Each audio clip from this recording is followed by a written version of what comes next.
தியானத்தின் மதிப்பறியா மனிதனிடம் ஞானத்தின் வெளிப்பாடு என்றாயினும் தடைப்பட்டே தீரும். You need to understand. Meditation is very essential. நம்ம தியானம் பண்ணலனா என்ன ஆகும்? Someday or the other, because of your worries, நம்மள வருத்தம், கஷ்டம், துக்கம், இதனால உங்களுடைய அறிவு வெளிப்படாமல் போயிடும். தியானத்தின் மதிப்பறியா மனிதனிடம் ஞானத்தின் வெளிப்பாடு என்றாயினும் தடைப்பட்டே தீரும். பட் தியானம் பண்ண என்ன நடக்கும்? Why we should meditate? What is happening when I meditate?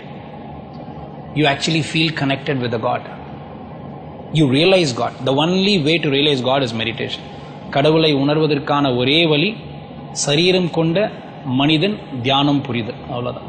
சரீரமின்றி சிவனை உணர சாத்தியமில்லை, சிவனின்றி சரீரம் இயங்க சாத்தியமில்லை.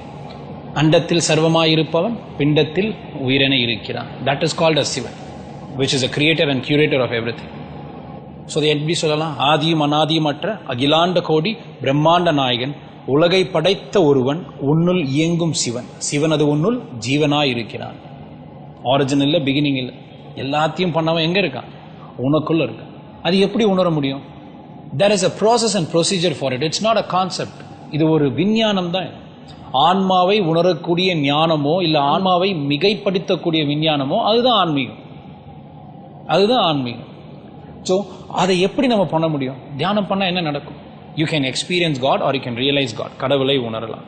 கடவுளை உணர்ந்தா என்ன நடக்கும்? கடவுளை உணர்ந்த உணர்க்கு இனி கவலைகள் இல்லை, கனவுகள் இல்லை.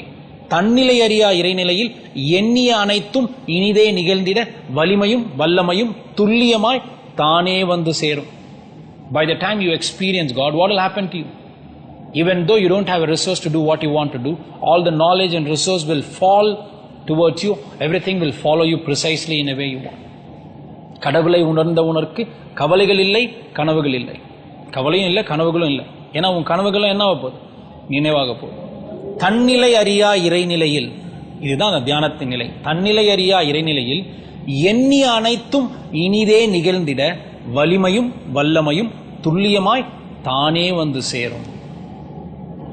இதை யார் பண்ணணும்? நம்ம தான் பண்ணணும்.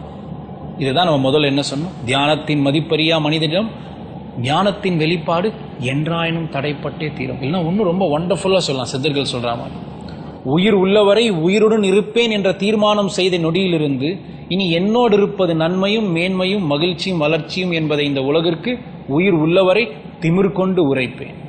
ஸோ இப்போ உங்க கூட உயிர் இருக்கு, நீங்க உயிரோடு இருக்கீங்களா? தெரியாது. உயிர் இப்போ இருக்கு, நீங்க உயிரோடு இருக்கிற நிலைக்கு பேர் தான் என்ன? தியானம். அது பண்ண என்ன ஆகும்? உயிர் உள்ளவரை உயிரோடு இருப்பேன் அப்படின்றது வேற. உயிர் உள்ளவரை உயிருடன் இருப்பேன் என்ற தீர்மானம் செய்த நொடியிலிருந்து என்னோடு இருப்பது நன்மையும் மேன்மையும் மகிழ்ச்சியும் வளர்ச்சியும் என்பதை இந்த உலகிற்கு உயிர் உள்ளவரை திமிர் கொண்டு உரைப்பேன். கன்ஃபார்மா உங்களுக்கு என்ன நடக்கும்? நன்மை, மேன்மையும் மகிழ்ச்சியும் வளர்ச்சியும். Goodness, greatness, happiness. Not just growth, not just excellent growth, exponential growth. இதை எப்படி சொல்வாராம் அவர்? உயிர் இருக்க வரைக்கும் திமிர் கொண்டு உரைப்பாராம். You cannot stop that energy. இந்த வீட்டெல்லாம் தூங்கி எங்க சொல்லுவாங்க, ரொம்ப திமிரு, ஏன்டா திமிரோடாதரா அப்படின்வா. Which means he is not able to control that energy. Which means it is a fact. So அதை புரிஞ்சு தியானம் பண்ணணும். எதுக்கு பண்ணணும்? பண்ணா என்ன ஆகும்? இதுதான் அதில் இருக்க நன்மை. வீட்டை விட்டு போறது, ஒன்றும் பண்ணாமல் இருக்கிறது, இதெல்லாம் தியானம் கிடையாது. இதெல்லாம் சாமியார் பேர்ல ஏமாத்துற லூசு பசங்க. சாமி யாருன்னு தெரியாது, சாமி எங்க இருக்குன்னு புரியாத ஒரு பைத்தியக்காரன். அதை நம்பி நம்ம ஏமாறவே தேவை. கடவுள் எங்க இருக்கார்? எல்லா இடத்துலையும் இருக்காரு. ஆனா எங்க உணர முடியும்? இங்க மட்டும்தான் உணர முடியும். அதை உணரத்துக்கான வழி என்ன? அதுதான் தியானம். அதுதான் தியானம். தர்க்கம், தீர்க்கம், தானம் அனைத்தும் செய்து தியானம் அது இல்லை எனில் சர்வம் தண்டம்.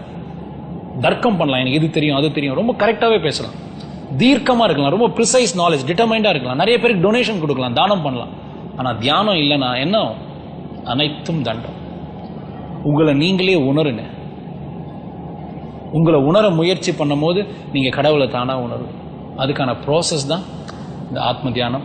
பட் இதை நல்லா உணரணும். என்ன நடக்கும் கடவுளை உணர்ந்தா? ஏன் கடவுளை உணரணும்? அதுக்கப்புறம் என்ன ஆகும்? இருக்கிற கஷ்டம்லாம் தானா ஓடிப்போம். நன்மைகள் உங்களை நாடி வரும். இதுதான் அதோடைய ஃபேக்ட். அதுக்கு நீங்க என்ன பண்ணணும்? ஏதாவது புதுசா பண்ணணுமா? ஒன்றும் பண்ண தேவையில்லை. அடுத்த நிமிஷம் நாளைக்கு என்ன பண்ணணும்னு யோசிக்க தேவையில்லை. இப்ப என்ன பண்ணு? இப்பயே இந்த நொடியே இந்த சனமே உட்காந்து நீங்க கடவுளோட கனெக்ட் பண்ணலாம்.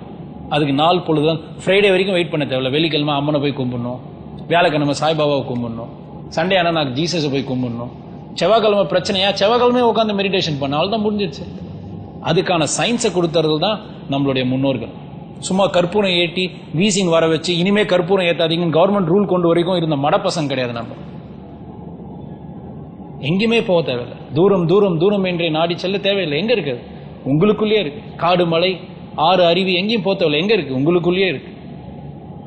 அதனால நீங்க அதை பிலீவ் பண்றீங்களோ இல்லையோ, இப்ப நீங்க உயிரோடு இருக்கிறதுக்கு காரணம் யாரு? கண்டிப்பா உங்க அப்பாவோ அம்மாவோ தாத்தாவோ பாட்டியோ நண்பர்களோ கிடையாது. நீங்க இறந்துட்டீங்கன்னா யாராவது ஒருத்தங்க உயிர் கொடுக்க வேண்டியது தானே? கண்டிப்பா கொடுக்க முடியாது. அந்த பணத்தை தூக்கி குப்பையை போடுற மாதிரி போட்டுருவோம். நீங்க கடவுளை உணரணும்னா நீங்க உயிரோடு இருக்கும் போதே உணர்ந்தாதான் உண்டு. அதுக்கான வாய்ப்பை வேஸ்ட் பண்ணிட்டீங்கன்னா திரும்பியும் அடுத்த பிறவி எடுத்து திரும்பியும் இதே கஷ்டங்கள் நஷ்டங்கள் எல்லாத்தையும் பார்த்து உண்மையான கடவுள் எதுன்னு தேடி போற வரைக்கும் வெயிட் பண்ணாம இப்பயே ஆரம்பிங்க. இப்பயே சந்தோஷமா இரு. வெற்றிக்கும் மகிழ்ச்சிக்கும் வளர்ச்சிக்கும் அச்சாரமாய் ஆதாரமாய் இருப்பது இந்த சரீரம் தான். அதனால இதோட ஆரோக்கியத்தை நல்லா பார்த்துக்கோங்க. ஆரோக்கியமான சரீரம் இருந்தால் தான் அற்புதமான தியானம் பண்ண முடியும். அதுக்கப்புறம் எல்லா கர்ம வினைகளும் ஓடி போயே ஆகும். Nothing can affect you. Every bad karma has to go away from you and you will experience a good life. சர்வம் செய்த இறைவனுக்கும் இறைவனை உணரும் வலிமையும் வல்லமையும் படைத்த உயர்ந்த பிறவியான என் சக மனிதர்களுக்கும் எனது மனமார்ந்த அன்பும் வணக்கம். அகம் பிரம்மாஸ்மி.